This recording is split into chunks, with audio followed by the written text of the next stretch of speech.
We are in a storytelling crisis. You felt it, right? We've all walked out of a movie thinking, I could have written something better than that.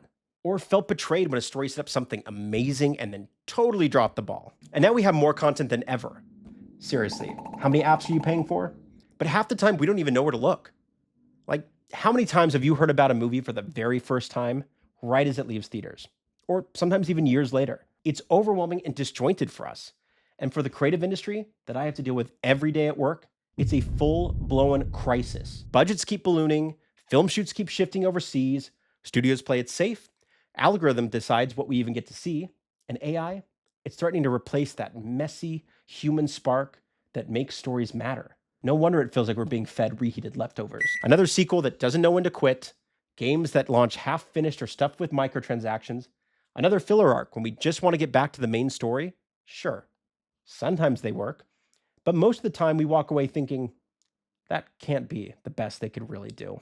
And that's why this video exists, because if we want better stories, we have to understand what's breaking them. And if we can break them down, we just might figure out how to fix them and start cooking something new.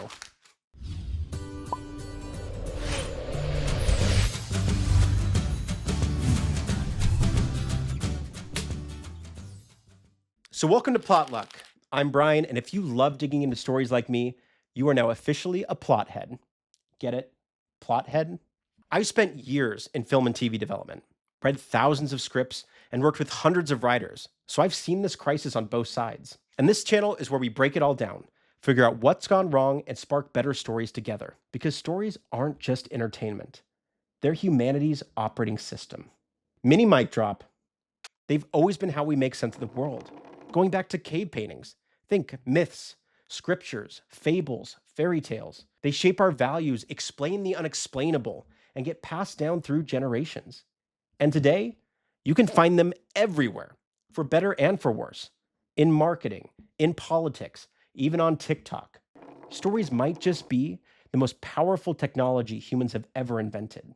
But like most technology, we were so preoccupied with whether or not we could that we didn't stop to think if we should. Thank you, Jurassic Park. I'll tell you the problem with the scientific power that you're using here. Because the system now was rebuilt to make more content, not absolute cinema. And there are three big ways this is happening. First, the state of storytelling has changed. Global entertainment is worth about $3 trillion. Movies alone, over 110 billion a year. Video games, over 200 billion. Anime, 30 billion and counting, with almost a billion fans worldwide. But here's the reality behind those numbers, especially for those that are trying to create their own ideas. Less than 1% of scripts actually get bought or optioned. And of those, only about 20% ever get made. Games, 35,000 developers have been cut since 2022. That's nearly 100,000 years of experience erased. Anime, it's booming globally. Netflix says about 50% of households are watching. But to keep up, animators are burning out, and sometimes you can see the quality dip on screen. Anime now earns more overseas than in Japan, yet most fans never get the chance to create their own. And that applies to all of these. Video games, movies, TV shows, books. Imagine how many bold ideas never even got made. Second, two new forces change the game. And you might know what they are. AI. And no, I don't just mean those cursed videos of Will Smith eating spaghetti. We've come a long way since then. We can now spin up scripts, images, even whole videos in seconds. But more content doesn't mean better stories. AI can remix the past, but it can't possibly imagine a new future. Right now, it mostly just gives us what already worked, like getting a sequel pre-approved by an algorithm. And then there's the attention economy. Am I keeping your attention so far? You have TikToks, Reels, Shorts. Our brains are trained to crave a dopamine hit every 5 seconds. Did you get another dopamine hit? Put them together, and these two forces don't just make more content. Sure, they make it faster and safer, but also shallower. And we wonder why nothing sticks, or why everything feels disposable. So we end up with a system that plays it safe. We're told audiences want originality, but what do we get? Mostly we get sequels and spin-offs. And third, for those like you and me who want to tell new stories, here's the problem. The real barrier isn't the gear anymore. It's getting anyone to actually see what you made. Have you ever posted something you were proud of and watched it get maybe 10 views? Yeah. Visibility is the glass ceiling now. Execs still decide what gets made, algorithms decide what gets seen, and trying to break through, it feels like shouting into the void. And the void is busy recommending another 45-second TikTok recipe I'll never actually make. I know this is starting to sound like a creative obituary, but hang with me, it gets better. Because that's not where this story ends. When someone actually serves up something great, we still show up. Look at Weapons, turned an original horror idea into a $240 million global hit. Sinners proved the rise of original horror wasn't a fluke. Solo Leveling became one of the most watched anime of 2025. Claire Obscure, Expedition 33, blew up because it dared to be weird, emotional, and stylish. The problem isn't that audiences reject risk, it's that they rarely get the chance to say yes to it. And when they do, we go all in.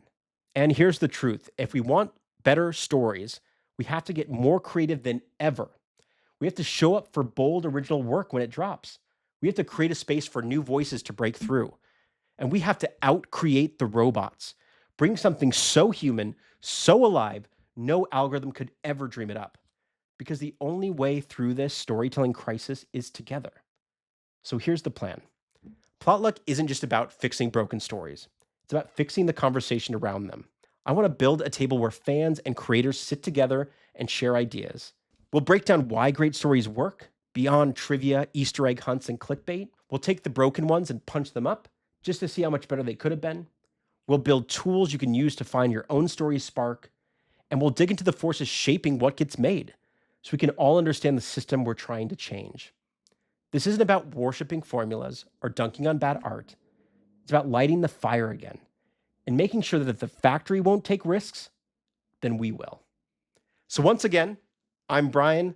This is Plotluck. And if you've ever loved a story, felt let down by one, or dreamed of telling your own, pull up a chair, hit subscribe, and let's stir the plot together. That's a wrap.